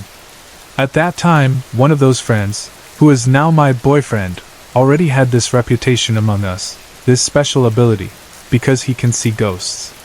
He does not boast about it or use it like a party trick, and in fact he sometimes looks uncomfortable talking about it. But there have been enough small moments and stories with him that made me and our other friends believe that he really can see things that most of us cannot. So that night, after we had been out together, laughing, drinking a bit, enjoying each other's company, they decided that before heading home themselves, they would drop by my house for coffee. It was partly because they wanted to make sure I got home safely, since it was already very late, and partly because we simply did not feel like ending the night just yet. Even though we had been drinking earlier, by the time we reached my house, it was already around 3 o'clock in the morning, and we had not had a drink for at least an hour or more. You know that feeling when the earlier fun has settled down, and your mind becomes clearer again, your body a bit tired but your head no longer fuzzy? That was pretty much our state at that time. We were not drunk, we were kind of sobered up, still in a good mood, but also ready for things to wind down. My house at that hour was very quiet from the outside. The street was mostly empty, the neighborhood lights were dim, and most of the other houses were already dark because normal people were sleeping. We parked and went up to the 3rd floor where we live. The living room there is the first place you enter, and it has the usual setup, a couch or 2, maybe a low table, some decorations, and that feeling of being lived in, with personal items here and there. Right next to our living room is a hallway, not very long, but enough to give you a sense of separation between the common area and the bedrooms. At the end of that hallway there are 2 doors, one on the left that leads to the bedroom where we sleep, and one on the right that opens into another room that is unoccupied. That right side room does not have anybody regularly staying in it. It is not used as a proper bedroom, and that alone already gives it a slightly unused, lonely feeling, like a space that remains in the background, present but not really part of daily life. So when we arrived, I let my friends sit and settle themselves in the living room. They took their places on the chairs or couch, and they were talking, still joking quietly among themselves. I told them to wait for me for a bit because I needed to go to the bathroom before I could fix coffee for them. I wanted to be polite and serve them something warm, especially at that hour, and coffee sounded perfect for a late night wind down. I walked toward the bathroom, which is somewhere near the hallway and the bedroom, and as I went, I could still hear them from the living room. They were laughing softly, not very loud, because they were aware that my mother and my kids were fast asleep in the other room. All of my family was already resting, and I had warned my friends earlier not to be noisy so they would not wake anyone up. They obeyed, so their laughter was half suppressed, the kind you make when you are trying not to cause trouble or draw attention, like they were children sharing a secret in a classroom. Their muted giggles made me smile, because it reminded me of how thoughtful they were trying to be even after a long night out. Then, while I was still in the bathroom, their laughter stopped. At first, I did not think much of it. Silence is normal too. Maybe they were just tired, maybe they were checking their phones, or maybe they were just relaxing quietly while waiting for their coffee. The bathroom itself felt normal. I was focused on what I was doing and thinking of the hot drinks I would prepare after I finished. There was no strange feeling, no cold wind, nothing that would tell me something unusual was about to happen. After I was done, I washed my hands, dried them, fixed my hair quickly in the mirror, and then stepped out of the bathroom, ready to join them and ask what kind of coffee they wanted. But when I walked back into the living room, expecting to see them sitting there, I found the space empty. The couch where they had been sitting was now vacant. The room had that strange stillness that happens when people leave quietly. For a second, I was confused and thought maybe they were playing a prank on me, hiding somewhere, maybe in the hallway or behind the door, since it was the kind of silly thing friends sometimes do at 3 in the morning. I looked around but did not see anyone. No one was in the living room, no one was at the hallway, and the bedroom door was still closed, with my mother and kids sleeping inside. I did not hear any voices or footsteps inside the house. Everything was so quiet that it made my heart beat a little faster. Feeling puzzled and a bit annoyed, I walked toward the door that leads outside to the stairway and opened it. When I looked out, I saw them already in the car, driving away. The car was moving, not parked, which meant they had left quickly and without saying goodbye.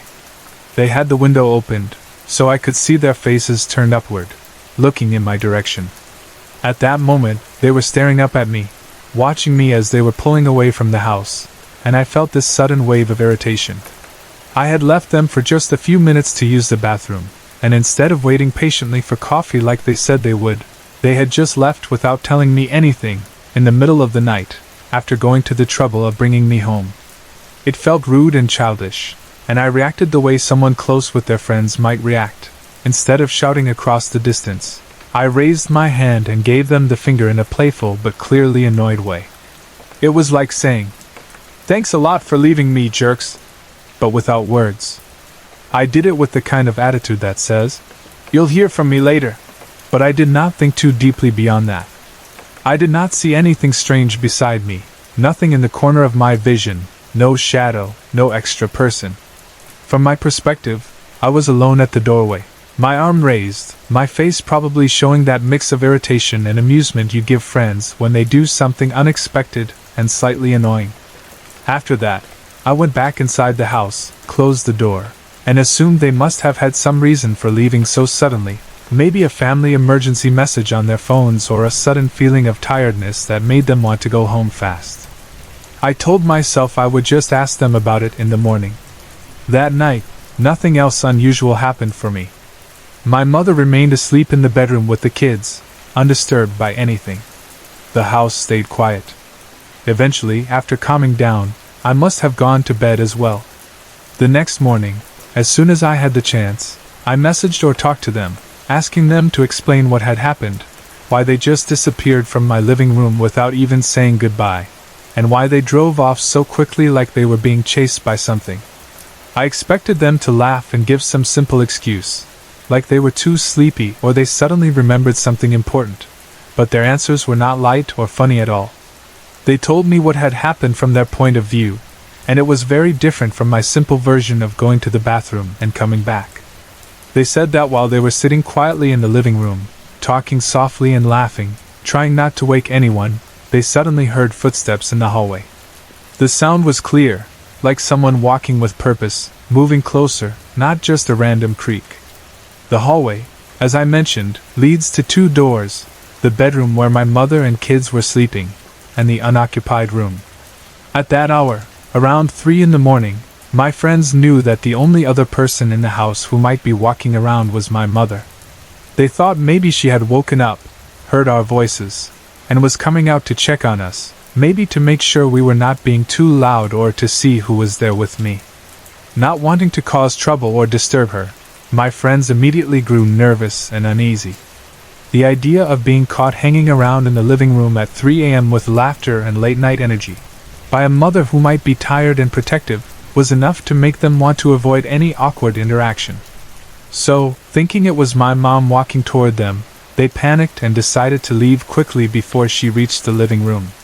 They said it all happened so fast. As soon as they heard the steps in the hallway, they exchanged looks, stood up, and practically rushed out of the house, careful not to make too much noise but moving quickly enough that they did not wait for me to come back from the bathroom. They did not stop to open the bedroom door or check if it was really my mother. They just assumed and left. Once they were in the car and had started driving away, they finally dared to look back up toward the third floor where my living room door was. They knew I would probably come out and see them leaving, and they wanted to at least wave goodbye, to show that they were not abandoning me out of bad intention, that they were just afraid of disturbing my family. As they looked up, they saw me at the door, just like I remembered. They saw my face and my raised hand, the clear gesture of me giving them the middle finger because I was annoyed. That part of the story matched perfectly. But that is not all they saw. According to them, I was not standing alone in the doorway. Right beside me, so close that it looked like someone keeping me company, was a middle-aged woman. They described her as not very old, not young either, somewhere in the middle, and she was standing with her arms crossed over her chest, in a posture that made her look both relaxed and slightly intimidating, like a person who is silently judging what she is seeing. They said she had this sly look on her face, a kind of knowing or almost mocking expression, and she was looking straight at them as they drove away. The clothes she was wearing were indistinguishable. They could not clearly describe the style or color, only that it was not very modern and not very detailed because it was nighttime, and they were looking from a distance, from inside the moving car. But the main points were clear. She looked real, she looked solid to them, and she was right beside me, at the doorway, sharing the frame of that moment. My boyfriend, the one who can see ghosts, was the one who gave most of the details, and his voice was serious when he told the story. There was no hint of joke, no teasing tone. He said the way the woman stood and looked at them sent a chill through him, and he knew right away that it was not my mother, and not any living person he recognized. My other friends, who were with him, confirmed what they saw too. They agreed that there was a lady beside me, not someone they could identify as part of my family. They all insisted that I was not alone in that doorway, and that they were so shaken by this that they did not even think to call out to me, they just kept driving. When they finished telling me this, I felt a strange mixture of disbelief and fear. I told them my side again, that when I got out of the bathroom, the living room was empty, that I went to the door alone, that I saw them in the car driving away, and that when I lifted my hand to give them the finger, there was absolutely no one beside me. I did not feel any presence, did not hear any extra breathing or movement. I was 100% sure that my mother was still inside the bedroom, sleeping deeply with my kids. I even checked later and confirmed that none of them had gotten up at that hour. There was no one else awake in the house besides me at that time. So if I was completely alone, and my mother was asleep, and my kids were asleep, and no other relative was there, then the woman they saw standing beside me could not have been any human member of my household. My boyfriend and friends looked at me with serious faces, repeating their description of the lady. The more I thought about it, the more the small hairs on the back of my neck began to rise. The sliding windows opening on their own, the tapping on the walls, my aunt's stories about the kid, the old lady, and the shadowy man in the kitchen, all of these memories suddenly felt heavier, more connected. It was as if the house, which had always held a quiet background of stories, had chosen that particular night to show a little more of what might really be there. Even then, I still resist saying the word ghost too easily, because a part of me is fiercely protective of my own peace of mind, but the truth is, my friends saw someone standing right beside me that I did not see, and they were all sober enough to know what they were looking at, and one of them has a known sensitivity to such things. I cannot explain what happened in any simple way. From my view, I was alone. From their view, I was not. The house, as always, kept its secrets, and to this day, when I think of that moment in the doorway, with me annoyed and raising my middle finger while they drove away, I cannot help but wonder what it looked like from the other side, standing where that woman was supposedly standing, watching everything quietly with her arms crossed and a sly look on her face, in a house that has, for many years now, held more stories than I have wanted to admit. Some time ago my family and I moved to another house again, and when I say, again, I really mean that it felt like we had been packing and unpacking forever, because this was already the third house we had moved into within just 2 years, and by that point moving had become something like a routine. even though deep inside we were all hoping that this time it would finally be the last move for a good long while so we could settle down and feel truly at home somewhere. In my other stories I mentioned that in each of the previous 2 houses we had experienced strange, unsettling things that felt connected to spirits, or some sort of unseen presence, not always aggressively negative but definitely not completely normal either, and even though I tried very hard to keep a practical and down-to-earth attitude, I had to admit that there were moments when things happened that I could not easily explain away with simple logic. And now, in this new place, it seemed like the spook, as I sometimes called it, was not completely gone from our lives either, as if something invisible had followed us or was waiting for us wherever we went. The whole moving process to this new house actually started in a rather funny and almost ironic way when you think about it, because on only the 2nd day after we had moved in, while we were still surrounded by half-open boxes and trying to figure out where to put everything, some of our neighbors came over and, in that casual but curious way that neighbors often have, started chatting with us about the area and the house. And they told us that our new home was allegedly known to be haunted, which they said almost like they were sharing a piece of local gossip or a small-town legend. They told us they had heard the sound of young children crying inside the house when it had been vacant, at times when nobody was officially living there, crying voices that seemed to come from inside even though the doors were locked and no lights were on, and they mentioned this as if they expected us to gasp or react.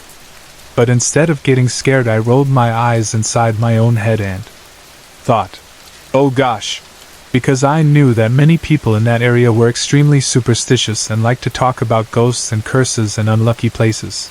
So I did not take their words too seriously at first and answered out loud, half joking and half trying to set the tone for myself. Ah, come on, stop it already! As if I wanted to close that topic right away and push it far away from us at the very beginning so it would not grow into something bigger later. In fact, I made a very conscious and deliberate decision then. I told myself that I would close my eyes and ears to anything paranormal on purpose, that I would refuse to let it affect me, because I did not want any talk of spirits or hauntings to disturb our life, our peace, or the happiness my wife and kids felt about finally moving into a big, nice new house. I did not want to look around every corner waiting for something strange or jump at every small noise, and I did not want my mind to become a constant horror movie, so I firmly pushed the subject aside and decided this place would be nothing more than a normal family home for us. With that kind of mental shield in place, we started spending our first few nights in the new house, arranging furniture during the day, hanging curtains, figuring out where to put our things, telling ourselves how lucky we were after all the stress of moving again, and trying to get used to the feeling and sounds of a different building, because every house has its own way of creaking and breathing at night. However, even though I had mentally decided not to pay attention to anything paranormal, my first few nights of sleep there turned out to be quite remarkable and, in a way, disturbing, not because of something I saw while awake but because of dreams that came to me again and again. Those first nights I started having very vivid nightmares, but they were strange nightmares because even though the content was horrible and in some parts even gory and disgusting, I did not feel the usual terror that people feel in bad dreams. They were more like extremely detailed, dark, emotional scenes that my mind kept showing me, and I would wake up not screaming or sweating but deeply confused and unsettled. The theme of the dreams was something that had never crossed my mind before in my life. It was not connected to any movie I had watched recently or any story anyone had told me, and yet it repeated every single night, always with a slight variation but always clearly the same story underneath, like a series of episodes in a very grim television show that I had not chosen to watch. In these dreams, there was always a middle-aged dead couple, a man and a woman, who were lying in 2 separate beds in a room of my house. I never knew which room exactly it was supposed to be, because in the dream it felt like part of the house and yet somehow detached, like an in-between space, but I always understood that it was under the same roof where I slept in reality, and they were obviously dead, not just sleeping or ill, but dead and already in a state of decomposition, with skin that looked grayish or greenish and features that were sunken, which should have been terrifying but weirdly did not scare me the way such images normally would. They looked like they had been forgotten there in some sad, neglected way, as if their bodies had been left in those beds long after whatever had happened to them, and no one had come to claim them or give them peace. In the dreams, I always found myself standing near their beds, watching them, and the main feeling I had was not fear but deep pity and a kind of helpless compassion, because I did not understand why they were still there, hanging between worlds like that, not truly gone and not truly alive, trapped in that ugly, decaying condition, and the questions in my mind were always the same. Why are you still here? And, how can I help you? In the dreams I remember asking them these questions, again and again, in different words or with different emphasis, but always with that same intention of wanting to know what kept them there, and what I could do to set them free. They did answer me, both of them, or sometimes one of them, and in the dream I felt like their answers made some kind of sense, as if they were explaining something important, but for the life of me, in the waking world, I cannot remember what exactly they said. Only a vague feeling of sadness and resignation remained when I tried to recall the conversations. I can only clearly remember that despite their decomposing appearance, their presence did not fill me with dread. Instead, I felt this overwhelming sadness for them, as if they had been badly treated, or completely forgotten, or caught in a painful situation that no one had acknowledged, and that pity felt stronger than any fear of their ugly, decaying appearance. Every morning when I woke up after having these dreams, I would lie there for a while, eyes open, staring at the ceiling and feeling very confused, almost like someone who has watched a strange, symbolic movie and is trying to make sense of it afterward. My heart was not racing, there was no cold sweat, but my mind was full of questions, and I kept asking myself why I would dream of such a thing, especially with such detail and repetition. These dreams continued every night for the first 4 to 6 days, each time slightly different but always with the dead couple lying in separate beds. Always with that same mood of forgotten pain and my desire to help, and then suddenly, just as they had started, they stopped. I did not have them anymore, and my nights became normal again, with ordinary, random dreams that I forgot shortly after waking up. I told myself that this whole episode was probably just my brain reacting to the new environment, because moving into a new house always comes with new sounds, new shadows, new worries, and also to the comments from the neighbors about the house being haunted, as if my subconscious had taken all of that and created a story that played itself out until it was done, and then moved on, and I did my best to leave it at that. I never told my family about these dreams, not my children and not my wife, because I knew my wife would be too scared, and just like me she had been very happy and excited about this new big house, with all its space and possibilities, and I did not want to ruin that happiness by pouring heavy, dark images into her mind that she would not be able to chase away at night. I knew that if I told her about the decomposing couple in the beds, she might no longer feel comfortable sleeping under the same roof, so I decided to carry the confusion alone and keep quiet about it. Some weeks passed by and we settled more into our routines, got used to the layout of the house, learned which stairs creaked, where the light switches were, and how the rooms looked at different times of day, and life started to feel relatively stable again, until one day a friend of mine, a local who knew the area much better than I did, came to visit me for the first time in our new home. As he stepped inside and looked around, the very first thing he said in this very casual but honest way was, so you're living in the haunted house now, how is it going?" I laughed right away because I thought he was joking with me, trying to tease me or make fun of the neighbor's gossip. But when I looked at his face, I saw that he was serious, and he proceeded to explain to me that it really was some kind of neighborhood legend, a story people in the area had been telling for years, that this particular house must be haunted or at least connected to some kind of unexplained activity. He had heard about it long before we moved in, and now that he saw me living there, he was genuinely curious about whether I had experienced anything. I found that very interesting, especially because his information came from a different source than the first neighbors who had talked about hearing children crying. It meant that the reputation of the house was not just some random remark but something several people knew about and repeated. After his visit, I noticed that my "I block everything out" attitude was not as strong anymore. It was like a small crack had opened in the mental wall I had built. The fact that someone I trusted, who was not especially hysterical, or overly dramatic, talked about the house in that way made it harder for me to completely ignore the subject. In the following days, I could not help myself. I kept thinking about the stories I had heard and the dreams I had had, and I started to wonder what might have actually happened in this house before we moved in. I tried to do some initial research, asking discreet questions here and there, trying to find out who had lived here before, whether there had been any accidents or tragedies, but my research did not bring up any useful or clear information at all. It was like the house's past was hidden behind a veil of rumors without any official record I could point to. When external information failed me, I changed my approach. Since I had always had some sensitivity, even if I tried to deny it, I decided to quietly start listening, again with my mind when I was all alone in that big new 3-story house. By listening, I do not mean just with my ears, but also with that inner sense you use when you walk into a room and try to feel its mood. I let myself be more aware of the atmosphere in different parts of the house instead of pushing all strange impressions away. I swear to you that less than one day after I finally began opening my mind in this way, after I stopped pushing everything down and allowed the possibility that something might be there, the first distinct happenings started to occur, as if they had been waiting for me to pay attention. The very first thing I noticed was that I started hearing, quite frequently, the tiny footsteps of what sounded like wet children's feet running across the tiled kitchen and living room floor in the afternoon. The sound was very specific and familiar.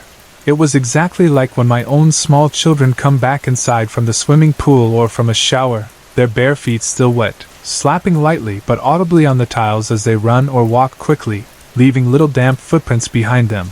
That is a sound any parent who lives in a warm climate knows very well. The problem was that the times when I heard this sound did not always match the times when my actual children were around or in that part of the house. Sometimes I was alone downstairs while they were napping or playing in another room, and yet I would hear this soft, rhythmic patter, as if 2 or 3 little ones were crossing the floor and then disappearing into another part of the house. Even when I went to look, there were no wet footprints and no kids there who could have made those sounds. After a while this sound became familiar, not constant but recurring, and a part of me started to accept that something unseen was moving there. In some spots in the house, especially in my office, I began to feel a clear sensation of being watched, but not in a threatening or heavy way, more like a curious or nosy watching, as if someone was standing there, tilting their heads slightly and thinking, what is he doing there? While I worked on my computer or sorted papers. The feeling was not aggressive. It was more like a quiet presence that wanted to understand what I was doing, the way a child might stand in the doorway and watch an adult at work. My office itself added another layer to this perception, because what is now my office must once have been a small girl's bedroom, judging by the things we found when we moved in. There were several Barbie stickers still attached to parts of the wall and furniture, and there were children's drawings and writings in pink and blue crayon or marker on the walls, little hearts and names and doodles that showed a girl had spent a lot of time here, dreaming and playing. When I sit there at my desk, sometimes I get a sense that a young, feminine energy is still in that room, watching, curious about how her old bedroom has turned into an adult's office. Outside the main rooms, we also have a small balcony with stairs going down to the garage and up to the rooftop, and I have to say that when it comes to sensing, or listening to, any possible spirits, that area, especially the stairway that leads to the rooftop, is the least enjoyable place for me in the whole house. Up there, on those stairs, I sometimes encounter a very, very disgusting scent that appears out of nowhere, a smell that is hard to describe but I will try. It is like a mixture of urine, sour lemon juice, and rotten beef, sharp, acidic, and decayed all at once, a scent that hits the back of your throat and makes your stomach twist. Sometimes the smell is so strong and intrinsic that I honestly feel like I am about to throw up. I have to cover my nose or move away quickly. At first I blamed it on our dog, because sometimes she urinates under the stairs if she cannot go out in time, and it seemed logical that the smell might be because of that. But there were times when she had been going out regularly, and the area had been cleaned and there was no fresh urine. And yet the smell would suddenly come back as if something unseen had spilled itself into the air. I am not the only one who has noticed it. Other people have also smelled it on different days. which makes it harder to dismiss as my imagination. Speaking of the rooftop, we are lucky to have a gigantic, beautiful rooftop space on the third floor of our house, around 100 square meters wide, a huge open area where you can see the sky and feel the breeze. I love that place during the daytime for relaxing, sunbathing, maybe reading a book or just lying there with my eyes closed. And it is also great for inviting friends over for barbecues or small gatherings. And in the sunlight it feels like a gift, a peaceful, happy area full of fresh air. But at night, everything changes a little, especially if I am standing at the stairway that goes up to the rooftop and the sky is already dark above. Only sometimes, not every single night but often enough for me to notice a pattern, I experience a very strange sensation there. I feel like I have no chance to move my body even one step further up the stairs, as if something unseen and strong is pushing back gently but firmly against me, saying in a silent voice, "Don't you dare come up here now," or "This is not for you at this moment," or something similar. It is really weird because it is not a simple fear of the dark, it is a clear internal resistance that feels like it is coming from outside as well as inside. On some nights, when I encounter this feeling, I stop, listen to it, and respect it, turning around and going back downstairs even if I had originally gone up to get something I needed, because the sense that I am not welcome up there is so strong that it feels like going against it would be like walking into someone's room without knocking. On other nights, usually when I am in a more determined or practical mood, I ignore the feeling and force myself to go up anyway, especially if I really have something to do, like bringing or taking some items that are stored on the rooftop. On those nights I turn on all the lights up there to make the place as bright as possible, telling myself that with enough light nothing can hide. But still, even under the lights, there are times when that deep, eerie sensation comes back and wraps itself around me, a strong inner voice whispering that I am disturbing somebody there, that I am intruding on something, and that I should leave. When that happens, I do whatever I have to do quickly and then go back downstairs almost immediately, wanting to put walls and floors between myself and that mood. As I said before, all these experiences only started when I opened my mind again, when I stopped fighting so hard against the idea that there might be something else here with us. It is as if whatever is in the house was always there, but it waited politely until I was ready to notice it again, and once I gave it permission in my heart and mind to exist, it began to show itself slowly through sounds, feelings, smells, and sensations. Despite all of this, I do not really feel threatened in a direct or violent way. I am cautious and respectful, yes, and sometimes uneasy, but I do not feel like these presences want to harm us. This is my house now, I am paying for it, my family and I live here, and I am a very self-conscious and grounded person, so while I can accept that there might be lingering energies, spirits, or memories in the walls and rooms, I also firmly believe that we have a right to be here and to create our own peace, and I move through the house with that quiet confidence, hoping that, in time, whatever or whoever is sharing this space with us will understand that we are not enemies, but simply living people trying to build a life in a place that holds more stories than we can see.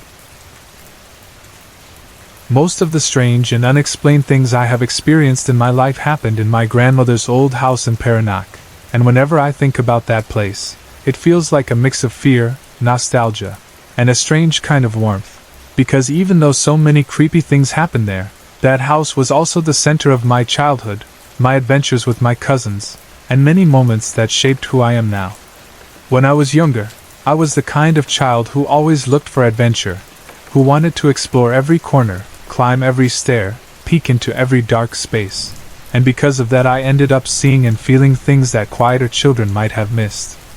I am 17 years old now, and even after everything that has happened, even after all the stories my family carries with them and all the experiences that kept some of us awake at night, I still find myself missing that house, the way it smelled, the echo of our laughter in the hallways, the sound of the wind passing through the trees in the garden, and even the heavy silence that would fall over certain areas as soon as the sun started going down. To help you understand why the house felt so unique and why so many people believed it was haunted, it is important to describe it a little.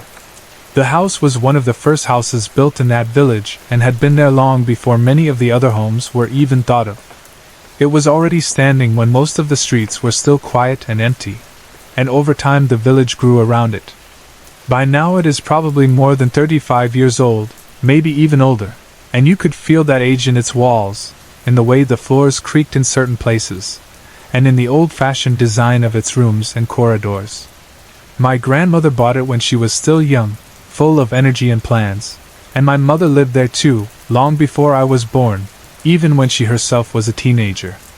In a way, that house carried 3 generations of memories, which made it feel like a living thing rather than just a structure of concrete and wood. One of the reasons people thought the house was haunted was its strange floor plan. Unlike modern houses that are built with simple, practical layouts, this one had an unusual design that made it both beautiful and eerie. At the center of the house there was an indoor garden, open to the sky above, with plants and trees growing right there inside the structure, so that sometimes it felt like nature and the house were tangled together. In the middle of that indoor garden, there was a hole in the ground, a dark, deep opening that everyone simply called the tunnel. It was not some small harmless pit that you could easily ignore.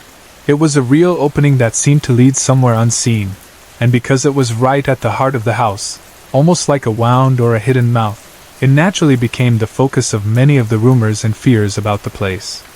People said that the tunnel was the source of all the paranormal activity, that it was a doorway or passage for things that did not belong to our world, and there was something about the way it just sat there in the center of everything, quiet and dark, that made it easy to believe those stories.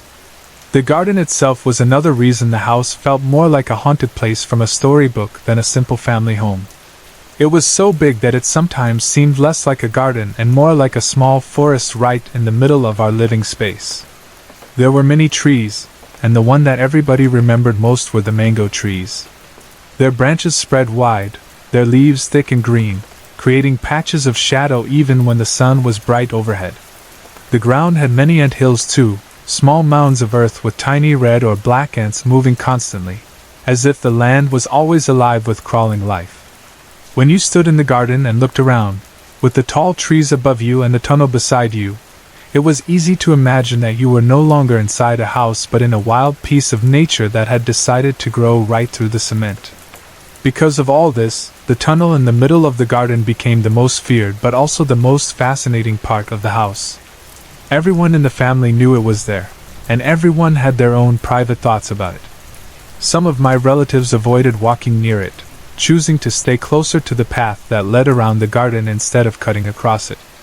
No one really dared to go too close to the tunnel unless there was a serious reason, and usually that reason was cleaning, because from time to time we had to tidy up the garden, sweep fallen leaves, and clear away any trash that might have blown in, and during those times we would move carefully, staying focused on our tasks and pretending not to feel the way the air seemed to grow heavier when we were near that opening. Even as a child, who loved adventure and who normally enjoyed poking around, I had a quiet respect for that spot. Something inside me told me we were not supposed to disturb it more than necessary. It was not only the strange layout of the house and the indoor garden that made people talk. Everyone who stayed there for a long time had at least one story of their own, something they had seen, heard, or felt that they could not explain. My cousins and I would often sit together and swap stories in whispers, our eyes wide, while the adults in the next room did the same in lower, more serious voices. Some heard footsteps at night, even when everyone was already in their bedrooms. Some saw shadows moving along the walls where there should have been none. Others felt like someone was watching them from the garden window late at night. Because of all these events, it became normal to say that the house was haunted, not as a joke but as a simple description of what many people had experienced. Long before I was old enough to understand any of this, when the house was still new to my grandmother, and she was just beginning her life there, she decided to invite a medium to visit the house and check for anything unusual. At that time, she did not know exactly what she might find, but she was open to the idea that there could be more to the world than what our eyes could see. She wanted to know what kind of energies or spirits might be sharing her home, maybe to protect her family, maybe to find peace with whatever was already there. The medium who came was a person skilled in communicating with elements and spirits, and the way she worked was not like the fancy scenes in movies where lights flicker and tables shake. It was quieter, more focused, like a person trying to carefully read a message written in smoke. One of the methods she used involved a piece of paper and a candle. She would hold the paper over the flame for a certain period of time, asking questions in a calm, respectful voice, and then she would lift the paper up to see what answers had appeared. It might sound strange, but according to my grandmother and the other witnesses, the paper did show answers, written out clearly, almost as if an invisible hand had guided the marks that formed the words. The medium did ask several questions, though over the years many of the details were forgotten or blurred by time. But there are a few things my family never forgot. One of the questions that stayed in everyone's memory was simple and direct. "What is your name?" The medium held the paper above the candle, waited, and when she lifted it again, they saw the answer. The element, this unseen presence that was communicating with them, had replied in surprisingly neat, clear penmanship with just one word. Nita. That name, so short and ordinary on its own, became something powerful in the story of the house. It meant that whatever was there was not just a vague energy without identity. It had a name, a way to be called, a way to be remembered. The fact that the writing was neat made it even stranger, because it did not look like random scratches or burns, but like proper handwriting, like someone who had done this many times before had written it carefully. This particular incident took place in my grandmother's room, which made that space even more meaningful afterward. The idea that a presence named Nita was there, answering questions, during a quiet moment with the medium and the candle, stayed with my grandmother for the rest of her life. Another question that the medium asked, which my family remembers, was about how many of them were there. By them, she meant the spirits or elements that were residing in the house or near it. My relatives say that the answer indicated that they were not just one or two, but many. I personally forgot the exact number they mentioned, and each retelling might slightly change it, but the important part was that it was too many to dismiss easily. It was not a case of one lonely ghost wandering around. It was a gathering, a group, a crowd of beings who were somehow tied to that place. Knowing that there were that many unseen presences living or lingering there made the stories that came later feel even more believable. Soon after this first contact, my family came to understand that there were not only elements in the house, like nature spirits or neutral forms of energy, but also more specific beings that belonged to Filipino folklore and belief. There were tales of white ladies, those ghostly women dressed in long white gowns who are often seen in corridors, staircases, or near windows, appearing mostly at night, their faces sometimes hidden by their hair or by a soft glow. Then there were black ladies, similar in form but darker in energy and appearance, whose presence felt heavier and more menacing. People in the house spoke of coppers too, those large, dark, tree-dwelling beings who sit in big branches, often associated with smoking cigars and watching silently from above, which made sense in a property that had so many big trees, especially old mango trees that seemed strong enough to hold such a being. There were mentions of aswangs, creatures that change their form and are feared in many parts of the Philippines for their hunger and their connection to the night. My family also spoke about dwarves, small beings that live in anthills or under the roots of big trees, who can sometimes be playful or easily offended if their homes are disturbed. And these named beings were not the only visitors. The way my relatives talked about it, it sounded like there were others too, shapes and presences that were not so easily labeled, that would come and go. Some would stay near the tunnel in the garden. Others would appear in certain corners of the house or in my grandmother's room. Sometimes my family would say, "Someone is visiting again," as if the house was a meeting place, a kind of crossroads where different beings passed through. The important thing to understand is that after the medium's visit and the answers written on that paper, it became clear to my grandmother and to everyone else that the house was not empty, even when no human voices were heard. It was shared, in a way, with many unseen neighbors, some neutral, some gentle, some frightening. And it did not stop there. As the years went on, my cousins and I grew up hearing all these stories, adding our own experiences to the collection, and walking through that house with both love and caution. Even now, at 17, When I look back and remember the tunnel in the middle of the indoor garden, the forest-like trees, the ant hills, the strange floor plan, the name Nita written in neat penmanship over a candle flame, and the long list of beings that supposedly visited or stayed with us under that roof, I feel a mixture of fear and deep longing. Because for all its hauntings and mysteries, that old house in Paranak was still our family home, and a part of me will probably always miss living there.